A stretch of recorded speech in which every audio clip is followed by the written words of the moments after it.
Yes, it is finally here, friends.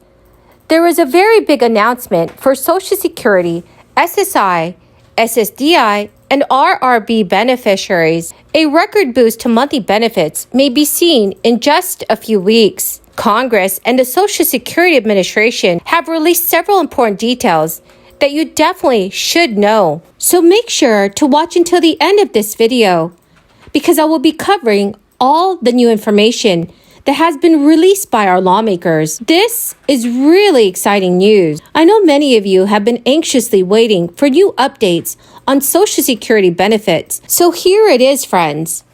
But before this video starts, I will be giving away a $75 Walmart gift card 4 days a week. If you would like to enter the giveaways, please make sure you subscribe to my channel, click and like several of my videos, and comment below the keyword of each video that you watch. Remember, the more videos that you comment on, the likelier your chance of winning the Walmart gift card giveaway. While I fully support the underlying intent of S 1098, the Joint Consolidation Loan Separation Act, I have concerns about the bill as drafted.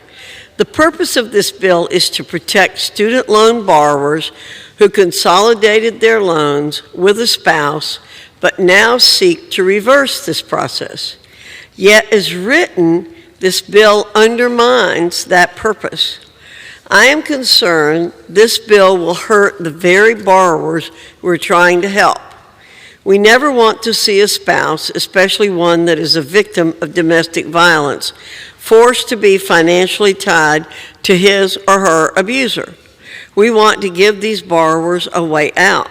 However, we also recognize that it is not only the abused spouse who may be applying for these new consolidations. Under the Senate-passed language, when a borrower files for a new consolidated loan, he or she could potentially leave his or her spouse with the remaining balance. We must be cognizant of the fact that a borrower could use this new legislation as a weapon. This is why we need safeguards in place to ensure that both parties are not subject to potential abuse through the separation process and not just the one filing for a new consolidation. Additionally, the Department of Education has stated that it will take 12 to 18 months to implement. All right, friends. So if you receive Social Security benefits, you've undoubtedly heard that a big raise is on the way. The Social Security Administration expects to announce just how much that raise will be in mid-October. Some predicted earlier this year that the Social Security cost of living adjustment could be close to 11%. The Social Security COLA is an adjustment intended to protect benefits from being eroded by inflation. As you might expect, SSA uses inflation rates to determine what the COLA will be for next year. However, the agency does not use the inflation rate that is mentioned most frequently on the news, which is a consumer price index for all urban consumers. Instead, Social Security Administration relies on another inflation metric called the Consumer Price Index for urban wage earners and clerical workers. The Bureau of Labor Statistics provides updated numbers for the CPIW on a monthly basis. The SSA uses only the data from the third quarter of the current year and the previous year to calculate the COLA for the following year. We already know what the CPIW average was for 2021, and we already know what the CPIW numbers for the first 2 months of the third quarter of 2022 are. The only unknown factor is calculating next year's COLA is the CPIW level for September. BLS is scheduled to announce the number on October 13, 2022. The highest COLA since Social Security began giving automatic annual benefit adjustments was 14.3% in 1980. It is theoretically possible that September inflation levels could skyrocket so much that your increase for next year tops that amount. It is important to keep in mind that the CPIW has actually trended downward slightly so far in quarter 3 instead of rising. If the inflation metric used by the Social Security Administration continues to decline at the same rate as the past 2 months, the COLA for 2023 will be 8.7%. So friends, what are your thoughts on this? What are your thoughts on an 8.7% COLA? Please let me know your thoughts in the comments section below. Friends, the keyword for this video is Turtle Mountains. If you would like to enter today's Walmart gift card giveaway, please click and like several of my videos. Then comment below this keyword, which is Turtle Mountains, and additional keywords of any video of mine that you watch.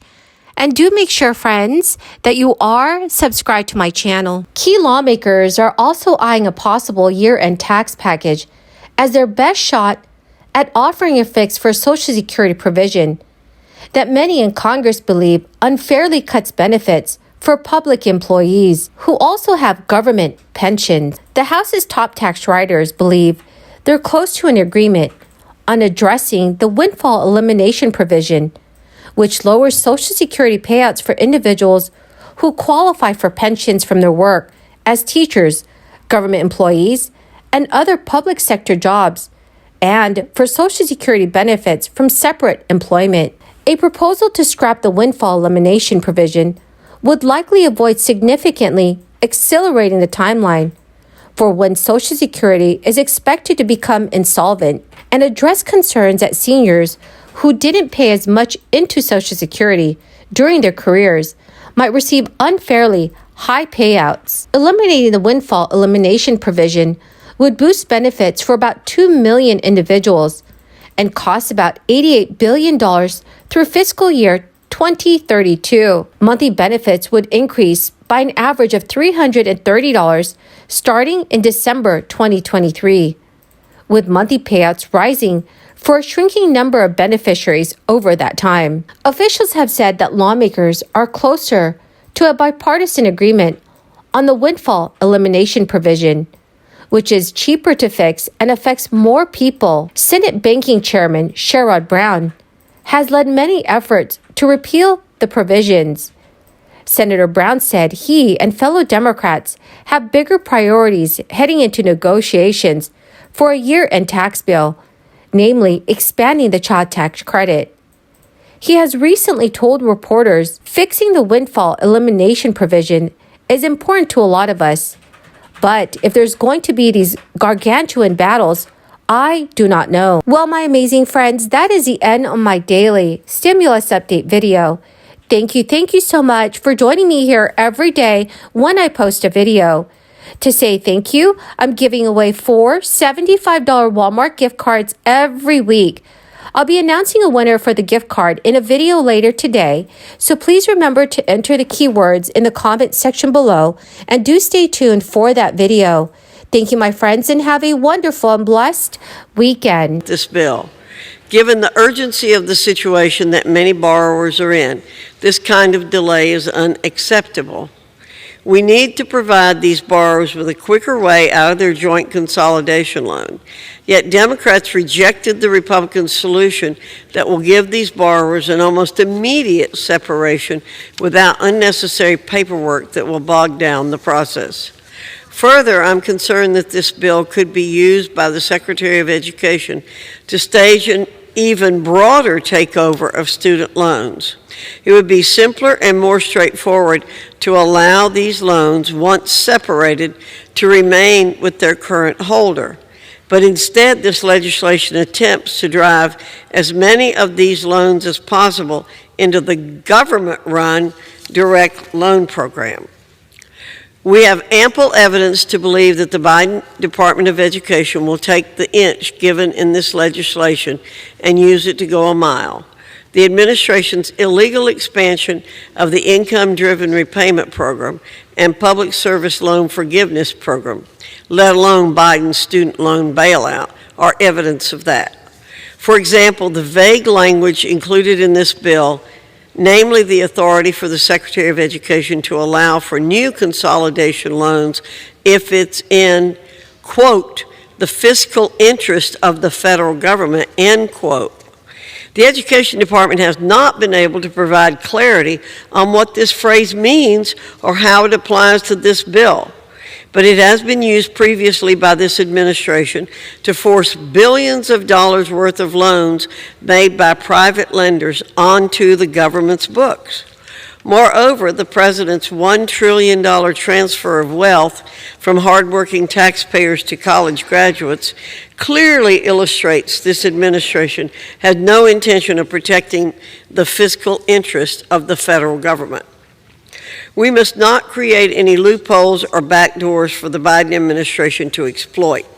Transferring massive amounts of student loan debt to taxpayers is harming our economy and setting a horrible precedent for future borrowers, not to mention failing to solve the underlying problems in post-secondary education. Because of these issues, Republicans have a solution that will allow student loan servicers to separate joint consolidation loans almost immediately instead of having to wait over a year to receive relief. Our solution is a common sense and practical way to accomplish the same goal as this legislation, but more quickly and efficiently. Republicans are willing to work across the aisle to ensure borrowers are taken care of, but unfortunately, Democrats are more focused on opening more avenues for the administration to expand its radical loan bailout. With that, Mr. Speaker, I reserve the balance of my time.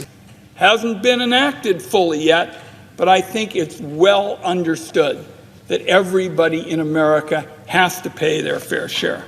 Grace Enda assisted on the clean energy tax policies and more. Ursula Clausing supported the tax team and made sure we were ready for the floor debate.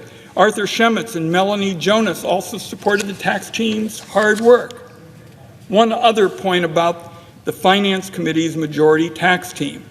If anybody out there mistakenly believes that it is easy to offset legislation passed in the Senate, the reason they might think that way is because our incredible tax team somehow made it look effortless. The truth is, it takes a ton of hard work. Patricio Gonzalez, a member of our investigative team, has been digging into the tax practices of some of the biggest drug companies. His work went a long way to convincing key senators that our corporate laws needed reform, our corporate tax laws. Ryder Tobin, another member of the investigations team, contributed to that work and made it possible for us to survive the grueling floor debate, as did Madison Moskowitz, Claire Caliban, and Bonnie Million. Healthcare. When it comes to drug prices, Big Pharma had a stranglehold on the United States Senate for way too long. They used that ban on negotiation and guarded it like it was the Holy Grail. Well, of course, everybody wants to negotiate. That's the way it works in our economic system, a free enterprise system. We were able to lift that curse, and we were able to win negotiation. Sean Bishop and the Finance Committee Health Team took on Big Pharma. Anna Kaltenbeck. These two in particular showed that people, the seniors and consumers all over the country, can beat the biggest lobbies in the country, and none of them are bigger than Big Pharma. We made other important changes. Protection in Medicare Part D, a $2,000 annual out-of-pocket cap on medications and price gouging.